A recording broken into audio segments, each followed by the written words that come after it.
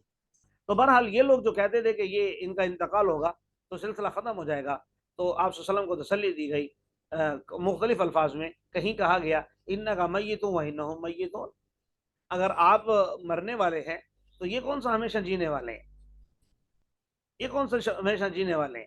اور کہیں یہ کہہ کر تسلی دی کہ ہم نے تو کبھی کسی مرد کو ہمیشہ رہنے والا بنایا ہی نہیں، اگر آپ کا انتقال ہوگا تو انتقال تو ان کا بھی ہوگا۔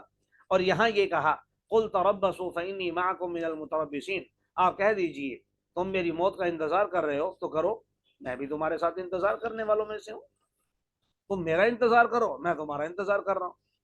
لیکن اللہ تعالیٰ نے آگے ان کو جھنجھوڑا ہے، ام تأمرهم احلامهم بهذا، کیا حقیقت سننے کے بعد، صحیح باتیں سننے کے بعد، سمجھنے کے بجائے ان کی عقلیں ان کو اسی بات کا حکم دیتی ہیں؟ یعنی ان کے پاس اپنی عقل نہیں ہے کہ یہ سوچیں کہ ایک شخص جس نے 40 سال ہمارے درمیان گزارے کبھی کسی انسان پر جھوٹ نہیں باندھا تو یک دم وہ رب پر کیسے جھوٹ باندھ سکتا ہے؟ کیونکہ انسان گناہوں کی طرف اسٹیپ بائی اسٹیپ جاتا ہے ایسا ایسا۔ تو ایک آدمی نے کبھی کسی انسان سے خیانت نہیں کی، وہ یک دم اللہ سے خیانت کرنے لگا؟ ایسا تو ہو ہی نہیں سکتا۔ تو یہ تھوڑا اپنے عقل کے گھوڑے بھی دوڑائیں کہ جو کبھی جھوٹ نہیں بولتا آج کیسے بول رہا ہے۔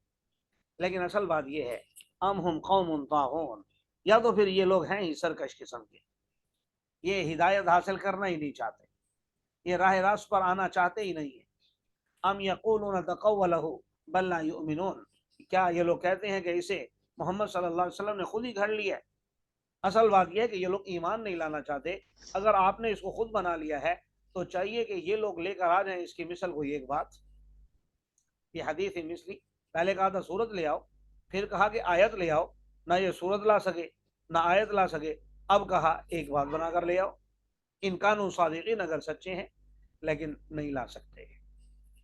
آگے ان کی بے بسی کے لیے جتنی بھی چیزیں ہو سکتی تھیں اللہ تعالیٰ نے ان کو بیان فرمایا، ان کو ان کی اوقات دکھانے کے لیے، کفار کو، مشرکوں کو، قیامت دکھانے والے، فرمایا ام خلقوا من غیر شیء، کیا یہ لوگ بغیر کسی چیز کے پیدا کر دیے گئے ہیں؟ ظاہر ہے بغیر کسی چیز کے تو نہیں، ان کو کسی چیز سے پیدا کیا گیا ہوگا، تو وہ چیز کس نے بنائی ہے؟ تو ذہن میں آئے گا اللہ نے۔ اچھا، ام ہم الخالقون، یا پھر یہ خود ہی خالق ہیں؟ ظاہر ہے اس کا جواب بھی نفی میں ہے، ہم تو اپنے خالق نہیں ہیں، ہم تو اپنے آپ کو پیدا نہیں کر سکتے۔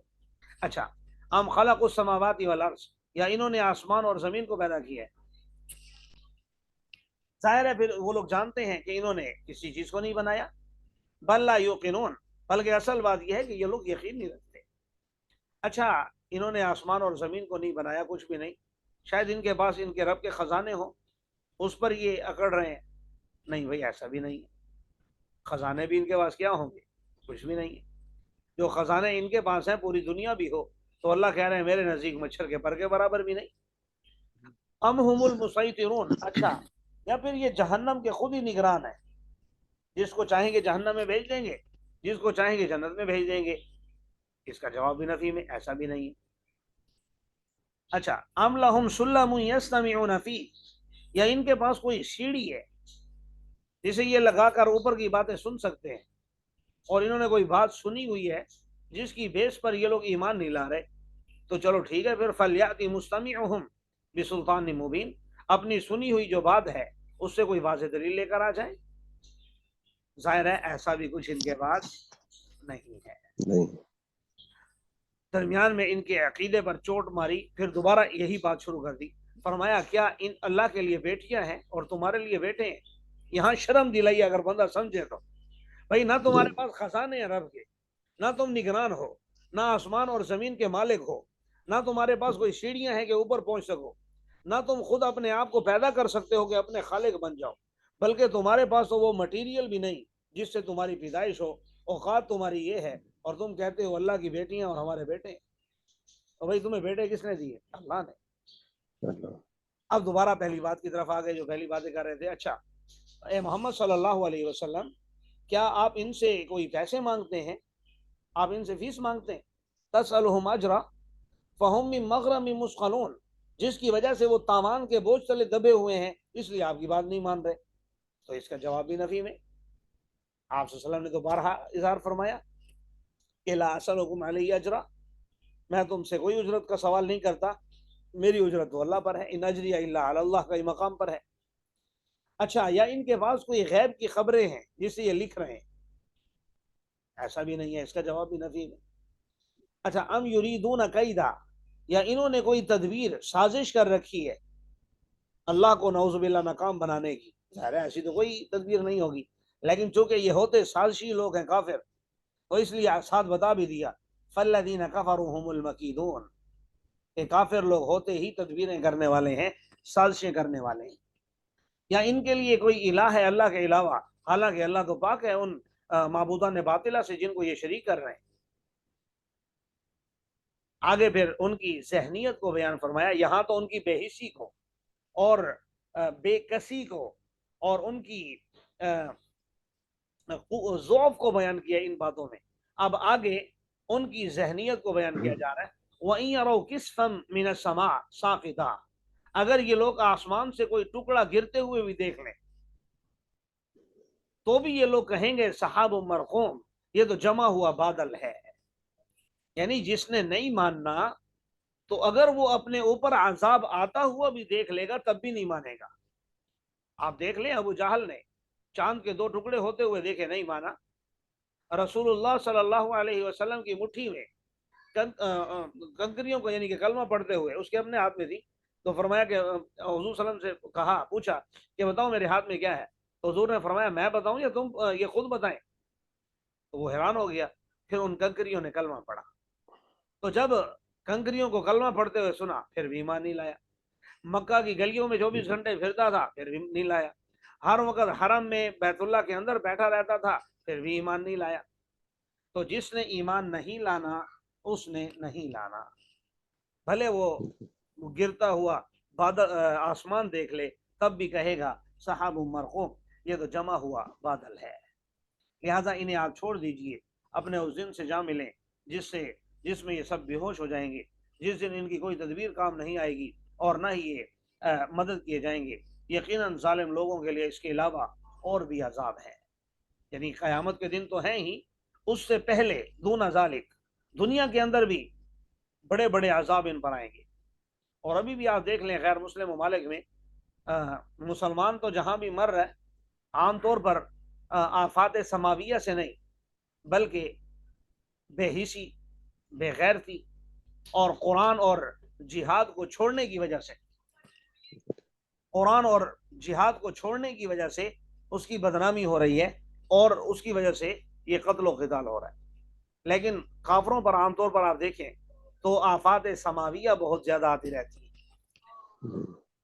جی بہرحال فرمایا کہ ان کے لیے اور بھی عذاب ہیں اس سے پہلے، لیکن ان میں سے اکثر لوگ نہیں جانتے. وہ سمجھتے ہیں کہ شاید یہ حادثہ ہے، سونامی آ گیا، یہ حادثہ ہے، زلزلہ آ گیا، فلاں ہو گیا، لیکن وہ حادثہ نہیں ہوتا، وہ اللہ کی طرف سے عذاب کی ایک شکل ہوتی ہے. آپ صبر کیجئے اپنے رب کے حکم پر، یقیناً آپ ہماری نظروں میں ہیں. فَإِنَّكَ بِأَعْيُنِنَا، آپ ہماری نگرانی میں ہیں. اللہ ہم سب کو بھی اپنی نگرانی میں رکھے. بِحَمْدِ رَبِّكَ، اور آپ اپنے رب کی حمد کی تسبیح بیان کیجئے جب آپ کھڑے ہوں، اور رات کے وقت بھی اس کی تسبیح بیان کیجئے، اور ستاروں کے ڈوبنے کے بعد بھی. اللہ تعالی ہم سب کو عمل کرنے کی بھی توفیق عطا فرمائے.